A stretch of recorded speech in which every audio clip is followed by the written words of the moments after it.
Définition du rhum blanc premium. L'abus d'alcool déshydrate sévèrement. Bonjour. C'est quoi un rhum blanc premium? Autrefois, seuls les rhums vieux étaient considérés comme des rhums premium.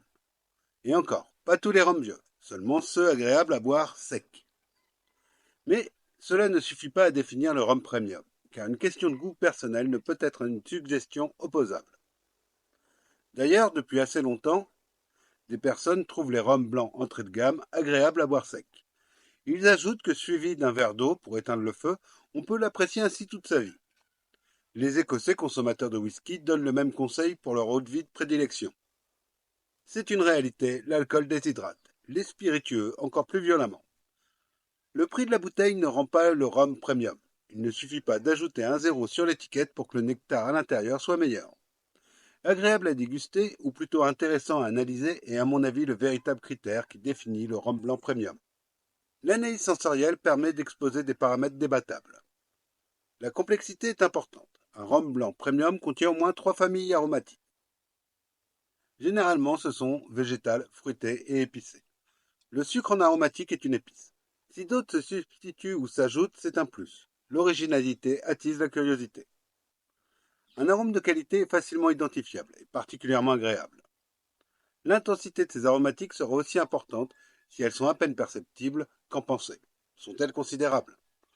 Le développement de ces aromatiques est un paramètre qui distingue le premium de l'entrée de gamme. Ceux-là ont une évolution qui mène inévitablement vers l'extinction. Un rhum blanc premium offre des arômes qui se déclinent en s'effaçant.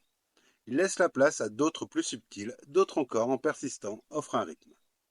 L'architecture aromatique se construit sur la complexité, les qualités et les intensités des arômes.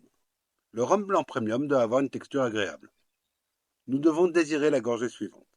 L'astringence doit être très limitée et inévitablement encadrée. Le gras est indispensable, même s'il est très léger. Comme pour la complexité aromatique, la complexité de la texture est le bienvenu. L'équilibre arôme-goût, nez-bouche, est un paramètre discriminant. Il peut y avoir des nuances, mais si un mauvais goût survient, ce n'est pas un rhum premium. Les goûts se doivent d'être de qualité et intenses. L'évocation doit être forte. Le rhum blanc premium ne se définit pas par le prix, même si malheureusement certains des meilleurs sont onéreux. Les rhums blancs premium sont meilleurs que les rhums entrée de gamme, car au crible de l'analyse sensorielle, ils se distinguent sur les paramètres de complexité, de qualité et d'intensité aromatique et gustative. Ils possèdent une évolution aromatique structurée qui ne va pas uniquement vers l'extinction. Leur texture est agréable et à minimum grasse. Sur ces critères, on peut distinguer un très bon rhum blanc entrée de gamme d'un rhum blanc premium. J'apprécie toujours les rhums entrée de gamme, mais pas de la même manière que les premiums pour lesquels j'ai toujours plus d'exigences.